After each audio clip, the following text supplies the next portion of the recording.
বিসমিল্লাহির রহমানির রহিম। Hello viewers, আমি মোহাম্মদ সাউদ আল ফয়সাল রাজু, প্রভাষক, গণিত বিভাগ, বাংলাদেশ নৌবাহিনী, English school and college, Khulna. আমরা জানি আমাদের এই পৃথিবীতে দুই ধরনের ঘটনা আমাদের চোখের সামনে থাকে, একটি বাস্তব, একটি অবাস্তব। যদিও অবাস্তব ঘটনা ঘটে না বা চোখে দেখা যায় না, তবুও আমাদের কল্পনাতে থাকে।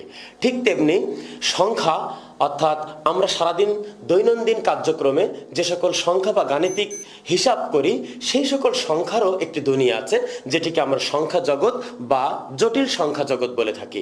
এই সংখ্যা জগতেও দুই ধরনের সংখ্যা আছে, একটি বাস্তব সংখ্যা, একটি অবাস্তব সংখ্যা। তো আজকে আমরা যে বিষয়টা নিয়ে আলোচনা করব সেটি হলো বাস্তব সংখ্যা, আর এটি আছে উচ্চ মাধ্যমিক গণিতের দ্বিতীয় পত্রের প্রথম অধ্যায়। তাহলে বন্ধুরা, আমরা এখন শুরু করি বাস্তব সংখ্যা। তো ভিউয়ার্স, আমরা যে কথাটি বলছিলাম যে সংখ্যা জগৎকে জটিল সংখ্যা জগৎ বলা হয়।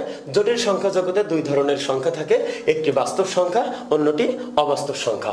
এখন আমরা দেখি বাস্তব সংখ্যা কি জিনিস আর অবাস্তব সংখ্যা কি জিনিস। আমরা বলছি যে সকল সংখ্যাকে বর্গ করলে ধনাত্মক মান পাওয়া যায়, যে সকল সংখ্যাকে বর্গ করলে ধনাত্মক মান পাওয়া যায়, সে সকল সংখ্যাকে আমরা বাস্তব সংখ্যা বলে থাকি। যেমন 2 এর বর্গ করলে আমরা পাই 4, যেটিকে ধনাত্মক বলি। -2 বর্গ করলে 4, এটিও ধনাত্মক। √2 এটিকে বর্গ করলে 2, এটিও ধনাত্মক। কিন্তু √-2 একে যদি আমরা বর্গ করি তাহলে পাই -2, এটা নেগেটিভ। সেক্ষেত্রে আমরা বলতে পারি 2 -2 √2 এ জাতীয় সকল সংখ্যা বাস্তব সংখ্যা, কিন্তু √-2 এ জাতীয় সংখ্যাগুলোকে আমরা বলবো অবাস্তব সংখ্যা। ভিউয়ার্স, আরো একটি কথা বলে রাখা ভালো, এই বাস্তব সংখ্যার আরো শ্রেণী বিভাগ বা ক্লাসিফিকেশন আছে, যেটি থেকে আমরা মূলদ সংখ্যা, অমূলদ সংখ্যা, ভগ্নাংশ, পূর্ণ সংখ্যা ইত্যাদি বিষয় নিয়ে আলোচনা করব।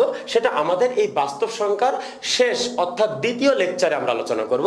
এটি হলো বাস্তব সংখ্যার প্রথম লেকচার। তাহলে আমরা আসি আমাদের এই প্রথম লেকচারের পরবর্তী টপিকে।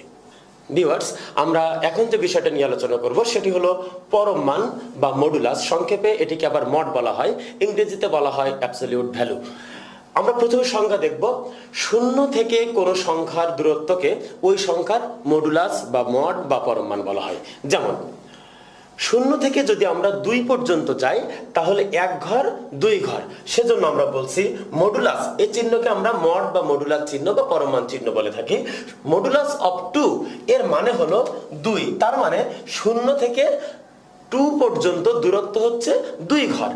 তেমনি ভাবে 0 থেকে -3 পর্যন্ত দূরত্ব কি, আমরা নিঃসন্দেহে বলবো না -1 ঘর, -2 ঘর, -3 ঘর। সেক্ষেত্রে আমরা বলবো 1 ঘর 2 ঘর 3 ঘর। তার মানে হলো